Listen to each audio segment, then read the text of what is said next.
Assalamualaikum warahmatullahi wabarakatuh. Kembali lagi di podcast Pokemoni. Ini episode yang ke-22. Betul sekali. Dan pembicara kita hari ini adalah seorang dokter Wih, muda wih, luar biasa. karena sebentar lagi dia akan wisuda Widih. dan menerima ijazah S3-nya. Nah, dan penelitiannya tentang apa, Fik? Kurang tahu penelitian tentang apa, Pak? Nanti kita akan bicara tentang apa yang beliau tulis. Nah, iya. Kalau penasaran, Hmm, langsung saja, Fik. langsung saja. Namanya siapa? Mungkin teman-teman yang dari mahasiswa peradaban tidak asing lagi, gitu ya, Pak? Iya, betul. Nah, pembicara kita tadi dokter muda, luar biasa, yang pendidikannya Ini saya tahu, kamu ngulur-ngulur waktu karena lupa nama lengkapnya. Jadi nama lengkapnya itu adalah Dr. Yuni Suprapto, MPD. Wih, Kita sambut. sambut. Kita sambut beliau untuk masuk ya. Iya. Beri applause buat Pak Dr. Yuni. Yuni.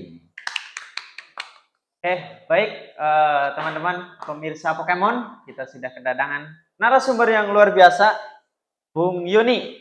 Iya, Pak Yuni atau Kang Yuni, tapi saya tadi sudah sempat briefing, Bung saja biar lebih enak. Nah, teman-teman semua yang ada di sini, selama 30 menit ke depan kita akan bahas secara tuntas atau beberapa hal yang tentunya berkaitan dengan maiyah nih, Kang Yuni. Iya. Nah, tadi yang sempat disampaikan Pak Didik, beliau adalah merupakan dokter muda, dokter sama dokter beda ya Pak? Beda. Nah, boleh sedikit cerita nih Kang, pengalaman di dunia pendidikan sampai menempuh gelar dokter. Nah, S1-nya seperti apa pengalamannya nih? Oke, Mas Fikri, Nggih. ini kebetulan kita di Pokemon ya. Ya, Pokemon. Podcastnya Pak Didi dan Mas Fikri. Tadi disebutkan bahwa dokter muda sebenarnya kalau secara de facto itu ya sudah menyelesaikan ujian, berarti mendapatkan untuk ujian disertasi berarti mendapatkan gelar dokter. Tapi disclaimer-nya karena belum wisuda berarti de jure-nya atau secara hukum karena belum dapat ijazah ya belum. Nah, sebenarnya untuk Maya sendiri udah banyak yang meneliti tentang pendidikan multikulturalnya, kemudian kenapa kok ambil tema tersebut. Kebetulan selain di Galokinasih kami punya atau saya sebagai anggota jemaah di Ma'iyah Galokinasih kadang juga ke Banyumas Jukuran Safatus, ada sesuatu yang menarik yang kemudian pengen saya teliti. Ternyata di Ma'iyah itu ada pendidikan. Jadi pendidikan kalau kita mengacu jauh ke Ki Hajar itu kan ada tripusat namanya. Ada 3 pusat pendidikan. Yang pertama dari keluarga, kemudian sekolah atau keguruan, yang 3 masyarakat. Nah, di Ma'iyah ini pendidikan yang ada di masyarakat. Nah, kemudian disclaimer dulu karena penelitian saya itu hanya di Banyumas, Mas Fikri. Jadi Ma'iyahnya yang saya teliti di Banyumas. Nah, secara singkat saya mengambil konsep pendidikan dan pembelajaran yang ada di Ma'iyah, kemudian saya terapkan di sekolah menengah atas. Saya mengambil 2 sampel, SMA Negeri 1 Purwokerto dan SMA Negeri 1 Banyumas. Nah, kemudian saya aplikasikan ternyata bisa. Gitu Mas Fikri. Kemudian untuk background sekolah untuk S1, S2, S3 saya itu dari UNES. Wah, luar biasa. Nah, terus S1 itu pendidikan geografi. Kalau Pak Didi pendidikan sejarah, saya S2-nya pendidikan IPS, S3-nya pendidikan IPS. Jadi otentik produk Semarang, produk UNES ya. UNES. Nah, kalau ditanya kenapa kok ambil UNES? Itu ada beberapa faktor. Salah satunya untuk di pasca S2 dan S3. Menurut saya kampus yang masih kampus rakyat yang bisa terjangkau secara finansial dan bisa membantu rakyat-rakyat biasa seperti kita, itu di UNES. Bukan kita mau promosi karena saya memang bagian dari S1, S2, S3 UNES ya memang kampus rakyat. Tiap ada temu alumni itu biasanya diakomodir oleh prodi dan fakultas dan pasca sarjana. Itu saya selalu menyampaikan, mohon UNES tetap menjadi kampus rakyat. Karena apa? Ya orang-orang yang mohon maaf pengen sekolah sekolah. tapi tidak punya biaya besar, akhirnya bisa sekolah di Sekolah, UNES. betul. Dan alhamdulillah saya bisa mengenyam pendidikan dari S1, S2, S3 di UNES meskipun bukan dari keluarga sing mohon maaf yang fokus di kependidikan. Jadi buat teman-teman yang bapak ibunya bukan guru, bapak ibunya bukan pendidik, bapak ibunya bukan pengusaha, tidak apa-apa. Yang penting punya, kalau jenengan punya niat, insya Allah keinginan ada jalan di situ. Oke, baik. Luar biasa tadi sedikit diceritakan latar belakang pendidikan beliau sampai sekarang menempuh ya dan mendapatkan gelar doktor seperti itu. Bentar lagi ya, Pak. Ya, tinggal di situ. Nah, tadi berbicara tentang ma'iyah. Nah, sebenarnya ini bagi teman-teman kita yang awam, yang belum tahu sebenarnya ma'iyah itu apa sih dan kenapa muncul di masyarakat, di tengah-tengah masyarakat tadi yang disampaikan. Kan tadi pendidikan ma'iyah itu ternyata lebih fokus ke masyarakat. Nah, apa yang melatar belakangi hal tersebut? Oke. Bung Yuni, silakan. Iya, ma'iyah itu kalau beberapa referensi ya. Iya. Nah, kita berbicaranya beberapa referensi. Kalau kata ma'iyah itu berasal dari kata ma'a. Ini saya mengutip dari guru saya, Mbah MH Ainun Najib atau biasa disebut Cak Nun ya. Kata ma'a itu nanti mohon koreksi Pak Didi barangkali salah nanti. Ma'a itu artinya kan bersama atau kebersamaan lah. Dalam logat Jawa akhirnya ma'a terus jadi ma'iyah. Ma'iyah artinya kebersamaan. Nah, kebersamaan di sini kalau kita kebetulan jenengan muslim. Nah, enggak muslim pun sebenarnya juga enggak apa-apa. Di ma'iyah itu boleh ikut? Boleh. Oh, berarti enggak harus teman-teman yang muslim. Ya, bukan hanya untuk muslim, semua ma'iyah itu untuk alam semesta, untuk semua manusia, bahkan non manusia pun itu boleh. Pak Didi itu biasanya juga sering itu kalau orang-orang sejarah itu sakop itu, sarjana kuburan itu, sering ziarah itu. Nah, ma'a itu kalau di yang ada mungkin beberapa literatur kebersamaannya sebenarnya itu ada 3 pusat juga atau nek bahasa saya yang saya temukan di JS dan ma'iyah yang lain.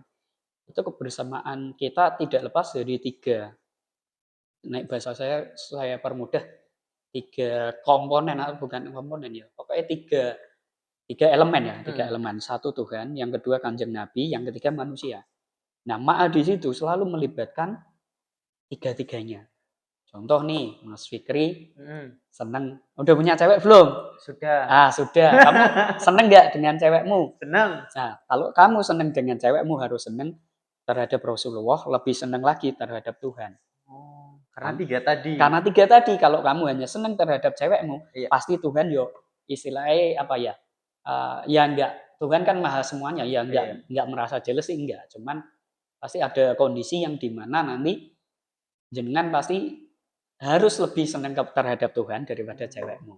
Contoh pas patah hati itu biasanya. Nah, kayak gitu ya. Dan kalau ditarik ke dunia akademik, dunia pendidikan, kalau kita nggak ada Kanjeng Nabi, kita itu nggak bisa sekolah. Iya kan? Nah, beliau kan yang mencerahkan dunia. Mencerahkan di situ. Makanya seluruh kegiatan manusia sebenarnya itu harus melibatkan ketiganya. Nah, maka di ma'iyah itu bebas, tidak ada sekat apapun, semuanya bisa dan boleh ikut pengajian di sana. Kalau bahasane Cak Nun juga, karena saya tidak mungkin terlepas dari beliau, ma'iyah itu sebuah rumah yang banyak jendela tapi tidak ada pintunya. Artinya apa? Semua sekat akademik, semua gelar, semua profesi dan lain sebagainya, semua itu bisa diakomodir di dalam ma'iyah. Dan sampai sekarang udah beberapa puluh tahun dari setelah 98 munculnya ma'iyah, setelah 98 ada 3 tempat yang besar di Kenduri Cinta, ma'iyah di Jawa Timur, kemudian di Jogja ada 3 tempat, dan sampai sekarang itu yang besar sama Semarang juga itu masih sampai sekarang apa ya bahasanya masih tetap berkembang. ngayomi masih tetap membuka pencerahan terhadap masyarakat itu tanpa, mohon maaf, afiliasi politik apapun dan kita bukan ormas. Lah, Itu. itu yang sekarang lagi rame kan ormas lagi dibabat habis. Gitu Iya. ya, Pak? Iya. Karena ormas ternyata seperti ini. Nah, Heeh. dicari nih sama pemerintah sampai dibuat itu ya, tim khusus seperti Iya. itu. Nah, berkaitan dengan tadi berkembangnya Maia seperti itu. Kadangkala ada masyarakat yang senang dan tidak. Iya. Tentu seperti itu ya. Iya. Nah, pernah tidak nih dalam suatu kegiatan dibubarkan oleh ormas atau masyarakat? Pernah Iya. nggak? Kalau di JS saya Iya. melakukan penelitian itu kan selama tahun 2020 sampai 2022. Disclaimer-nya karena penelitian saya di Iya. JS, saya bisa berbicara yang saya ikuti, yakni di JS dan Galokinasi. Heeh. Selama 2020 sampai 2022, 2023 itu enggak pernah ada, Nggak Mas. pernah. Alhamdulillah. Contoh, misal kalau tempat kemarin berpindah-pindah itu bukan karena ada pembubaran atau apa. Itu enggak. Memang ada beberapa kondisi di mana tempat itu karena yang menggunakan orang banyak, akhirnya Maiyah mengambil posisi mengalah untuk di tempat lain atau menggeser. Geser. Contoh, pernah suatu edisi pengajian itu di Batu Raden. Iya. Di kalau nggak salah namanya Taman Pramuka atau apalah, atau alun-alun apa gitu. Nah, kebetulan itu ada acara lain. Nah, akhirnya Maiyah pindah ke rumah dinas wakil bupati. Wih. Ya, terusan dari rumah dinas wakil bupati sekarang pindah lagi ke daerah perbatasan antara Purbalingga dengan Banyumas kadang di warung Juguran, terus terakhir kemarin waktu ada Mas Sabrang itu di Heterospace. Jadi Heterospace itu di tengah kota Purwokerto, Mas Fikri di situ. Edisi dua yang lalu saya waktu itu di Semarang, jadi tidak mengikuti. Itu punya provinsi kalau nggak salah, Heterospace itu. Itu Mas Fikri. Nah, kenapa kok Maia bisa diterima oleh biasanya masyarakat dan ada satu yang diajarkan oleh sesepuh kami di Maia ya, oleh beberapa ada Cak Nun, ada Prof. Saratri, kemudian Pak Elias dan beberapa sesepuh di Maia bahwa kita tuh bukan merangkul ya, apa ya nih bahasanya Cak Nun itu ya semua kalangan itu boleh masuk di Maia dan itu ditunjukkan oleh role model kita Cak Nun bahwa beliau itu sangat luar biasa. Bahkan pernah satu kondisi itu di Malang, itu Maiyahan di Jawa Timur, kalau nggak salah di Malang ya, itu sempat saya tulis juga. Ada nilai pendidikan multikultural di situ. Jadi ada Wandu, seorang Wandu. Nanti di YouTube ada, jangan lihat. Wandu itu apa? Tahu enggak? Enggak, apa itu, Pak? Wandu itu lanang ora wedok ora. Oh, kalau di sini berarti apa ya namanya? Lupa. Kalau sekarang boti istilahnya Iya. ya. Itu kalau nggak salah namanya Milen, kalau nggak salah. Bukan Milen ya, lupa saya namanya. Oh intinya ada Wandu dan dia ikut Maiyahan. Pertama di ini sama jamaah. Terus akhirnya hari Cak Nun malah diminta untuk ke atas, ke panggung, sejajar dengan Cak Nun, terus diberi ruang untuk bahasane berbicara ke aspek A. ke teman-teman. Ternyata kita bisa menggali pengetahuan dari beliau. Ternyata si namanya lupa, Milen apa siapa? Kalau nggak salah Milen. Nanti tak cari nama ininya ya. Beliau itu menerangkan bahwa Sungai Berantas itu ada spesies anggrek, deknen seneng anggrek. Dan ternyata ada beberapa spesies anggrek itu yang hanya hidup di Berantas, dan kalau Berantas tidak di Sungai Berantas ya di Jawa Timur itu tidak dirawat, anggrek-anggrek itu akan punah. Nah, artinya apa? Kita bisa mengambil sesuatu dari apa yang disampaikan, diajarkan oleh Cak Nun bahwa kita itu bisa belajar dari siapapun, kapanpun, dan dimanapun. Dan saya juga belajar dari Mas Fikri, saya belajar dari teman. Dan kemarin waktu saya penelitian tuh di Banyumas, mohon maaf ya, itu teman dari Maiyah JS, meskipun beliau tidak sekolah S1, tapi pengetahuannya tentang filsafat pendidikan luar biasa. Bos, luar biasa. Jadi kalau ketemu teman-teman Ma'iyah itu banyak banget ragamnya dan latar belakang maupun background-nya, itu jangan kaget nih ketemu sing ada lagi yang seniman, ada lagi yang semua profesor pun ada, Prof Saratri itu ada di UNES banyak itu. Dan ya itu sekilas ya tentang Ma'iyah dan DJS tadi kenapa mudah atau diterima oleh masyarakat. Satu itu, yang kedua sampai sekarang ndak ada di komunitas manapun yang itu punya pendanaan atau kas itu 0 rupiah. Hanya di Ma'iyah. Lah, Nggak ada kas berarti? nggak ada kas, nggak ada uang iuran itu nggak ada.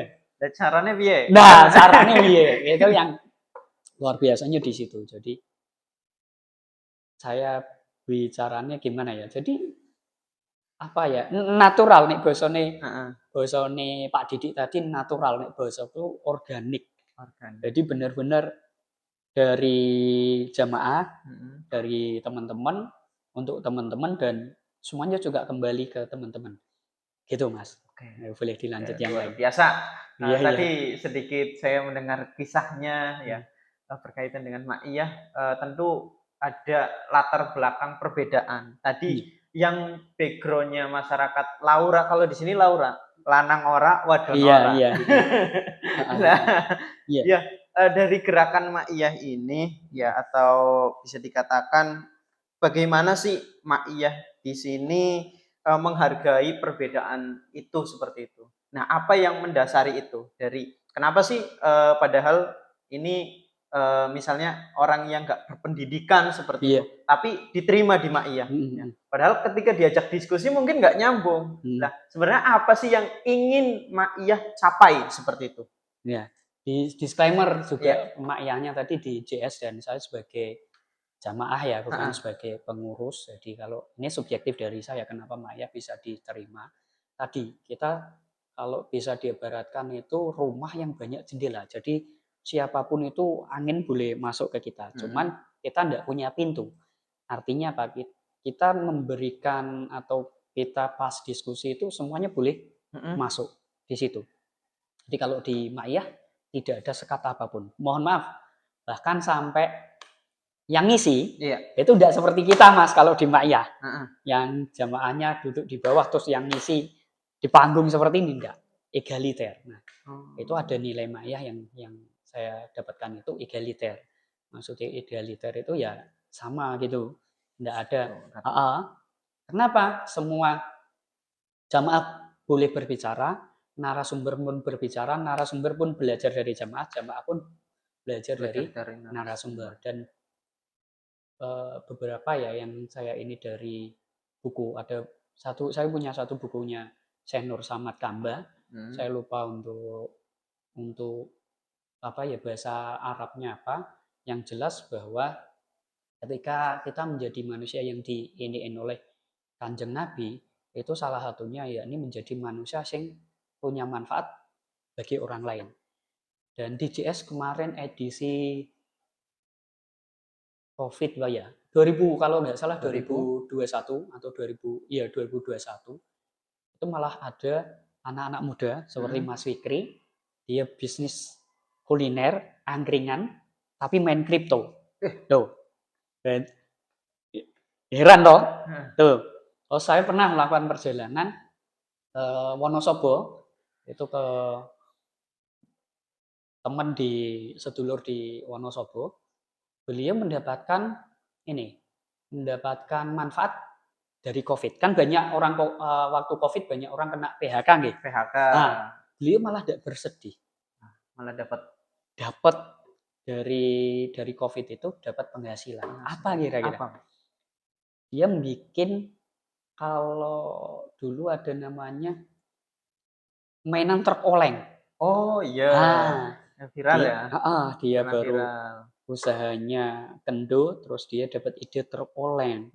Zaman COVID itu booming karena apa? Anak-anak nggak bisa mainan di luar. Akhirnya truk oleng itu menjadi penghasilan buat beliau. Terus ada lagi yang TV itu sekarang kan pakai TV box itu apa namanya? Shuttle box. Shutterbox ya. Nah, itu sama. Saya temukan juga di Mak JS. Hmm. Beliau di era Covid malah dapat orderan itu Meningkat, Pak. set-top box itu. Sama apa? Ada juga yang tanaman kadang. Karena ya untuk bungkus itu loh, lakban. Beliau nyetori lakban karena jual beli online waktu itu baru boom-boomnya ya.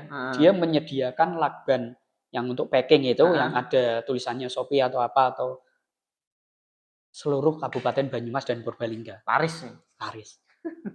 Oke, baik Bung Yuni tadi berkaitan dengan beberapa hal sebelum masuk agama ataupun mungkin masuk dalam suatu komunitas, ada nggak sih value yang harus kita penuhi, nilai yang harus kita penuhi? Atau misalnya sebelum kita masuk perkumpulan ini, ada tidak kayak semacam kalau kita masuk ke Kristen itu harus dibaptis dulu, kalau ke Islam harus dibayar dulu. Nah, dibayar dulu. Nah, di Maya ini ada nggak hal yang semacam itu sebelum kita masuk nih? Iya, jadi gini, Mas Fikri, saya dulu SMA itu belum kenal Maya, tapi di TV kabel parabola itu saya sering dengerin itu ada Sujiwo Tejo, ada Gus Anis Baseban,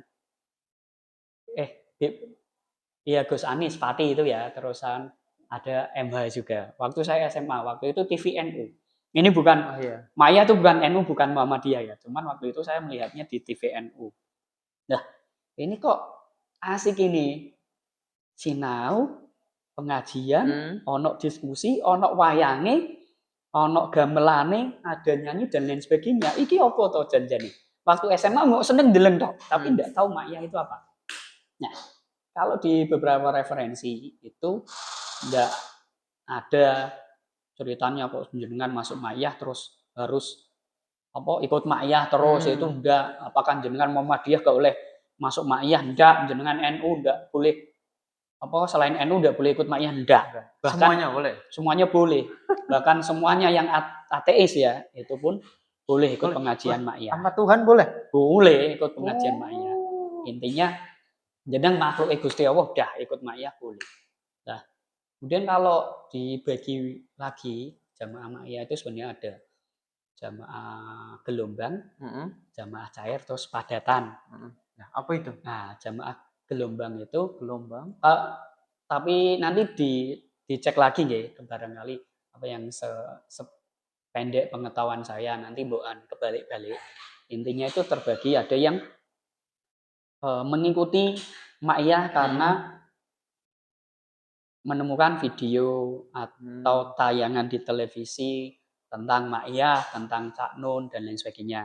Nah, kemudian mengikuti kegiatan ada ketertarikan dan ada mengikuti Ma'iyah. Yang kedua, jamaah cair. Apa itu? Jamaah cair itu yang selalu mengikuti. Misal saya kan ikut di Galokinasi, terus JS, itu mengikuti. Nah, itu jamaah cair. Nah, yang ketiga jamaah padatan. Padatan itu ini yang kemanapun nonok pengajian Ma'iyah kok dia di situ, dia mengikuti. Ada CNKK dia ikut. Nah, cuman pengklasifikasiannya kalau saya lihat itu untuk apakah terus paling tinggi itu jamaah yang padatan atau yang cair yang gelombang itu enggak. Kalau menurut saya itu hanya bahasanya untuk pengklasifikasian ini saja, istilah aja. Wong saya terkadang ya jadi jamaah cair, kadang hanya melihat lewat YouTube, kadang enggak sempat waktunya ya hanya mendengarkan dari teman yang lain. Jadi itu hanya pengklasifikasian istilah aja. Tapi sama kayak sebenarnya terminologi gini kalau Cak Nun pernah bilang kalau nggak salah itu kan ada syariat, hakikat, makrifat, tarekat tarekat terus makrifat. Sebenarnya itu nggak ada tingkatannya kalau Cak Nun bilang. Ya semuanya itu tiap hari kita melakukan itu. Kadang kita juga syariat, kadang hakikat, kadang tarekat, kadang makrifat. Nah, itu penjelasannya nanti lihat dulu di YouTube-nya caknun.com itu ya di YouTube itu. Itu Bung. Jadi nggak ada baiat atau bahasanya baptis. Ya pengen ikut Ma'iyah ikut aja. Gitu. Ya wis arep kowe ora sekolah, arep kowe sekolah, arep kowe profesor, semuanya sama di Maiyah. Oh, Dan iya. ini yang menarik di tugas akhir saya, bahwa di situ terdapat beberapa nilai, total itu ada 9 nilai. 8 kalau diringkas menjadi 8 di JS itu, dan ini malah mungkin pertama saya bilang karena baru selesai sekolah nggih. Di JS saya belum menyampaikan, tapi bukunya sudah tak sampaikan. Besok minggu awal bulan nanti JS biasanya kan ada minggu pertama malam minggu, saya akan ikut ke sana insya Allah kalau ada waktu. Dan apa ya istilahnya, bukan hanya waktu, pokoknya menyempatkan lah nanti ikut ke sana untuk menyampaikan ini loh hasil dari penelitian saya yang sudah tak bukukan, dan ada beberapa artikel. Dan nilai yang pertama yang kita sangat lihat itu nilai egaliter. Terus ada banyak, ada nilai sosial, ada nilai budaya, ada nilai religius. Nah, yang menarik di nilai religius ini, Mas Fikri, kalau saya tanya, kalau jenengan berdoa, biasanya itu kalau kita mau belajar nih perkuliahan, biasanya berdoanya seperti apa? Doa biasa aja. Ya doa mau belajar, Iya, mau belajar. doa untuk diri sendiri. Heeh. Nah di Maiyah itu saya lihat di JS dimanapun itu doa ternyata bukan hanya untuk diri sendiri. Tapi Contoh ada konsep tawasulan namanya. Berdoa itu untuk mendoakan orang terdahulu yang telah mendahului kita, para pemimpin kita, terus sesepuh Maiyah, jamaah Maiyah yang lain, baru bapak ibu kita dan lain sebagainya. Pokoknya mendoakan semuanya dulu baru kita. Nah, ini nilai religius yang mohon maaf sebenarnya baik, cuman di sekolah akademik, di sekolah formal itu jarang sekali dimasukkan. Iya kan? Kalau bahasan Pak Didik, kalau Pak Didik orang sejarah, selain kita mendoakan, kita juga mengingat sejarah dan apa ya bahasanya, kontribusi-kontribusi orang-orang terdahulu. Itu selain kita mendoakan, kita pasti oh iya, kalau adanya saya sekarang ya karena orang terdahulu. Orang terdahulu karena ada pemimpin terdahulu pol mentok sampai ada Kanjeng Nabi. Meskipun sebenarnya Kanjeng Nabi juga nggak butuh didoakan oleh kita kan, wong beliau udah manusia yang dipilih oleh Tuhan langsung. Cuman itu lebih kepada bahwa nilai religius kita itu nggak bisa terlepas dari orang-orang pendahulu kita. Gitu Mas Fikri. Jadi memang Maiyahan itu lengkap teman-teman ternyata. Dari mulai siapapun yang ingin gabung ya silahkan, ya bahkan tadi dari ya bergantung pada lawan jenis atau apapun, dan tadi orang-orang yang LGBT pun boleh ya? Boleh, cuman disclaimer-nya gini ya, bukan kita mendukung LGBT itu. Artinya seperti ini, kalau saya melihat waktu di Malang itu, jadi mereka sebenarnya nek bahasane Mbah Nun ya, bahasane Cak Nun, itu keluarnya kan tetap laki-laki atau perempuan. Iya kan? Cuma ada prosesnya, dekne belum menemukan jati diri nih. Nah, kita sebagai muslim, sebagai manusia yang sesama manusia, kita tidak boleh menjudge. Nanti mereka akan menemukan jati diri mereka masing-masing. Nah, fungsi kita apa? Fungsi kita tetap menganggap mereka sebagai manusia, dikancani dalam arti nek iso yo dibawa ke jalan yang benar untuk menemukan jati dirinya. Nanti lihat di tayangan itu ada, dan itu pernah saya tulis. Pendidikan multikultural di Maiyah Jawa Timur itu edisi itu. Nah, nanti dengan cari YouTube-nya, terus browsing artikelnya juga. Nanti lebih komplainnya di situ. Baik teman-teman semua, mungkin agar lebih jauh lagi nih pembahasannya karena tadi udah nyerempet-nyerempet kemana-mana. Iya. Nah, mungkin agar lebih lengkapnya mungkin akan bersama Pak Didik yang akan membahas secara tuntas. Langsung saja kepada Pak Didik, kami persilakan.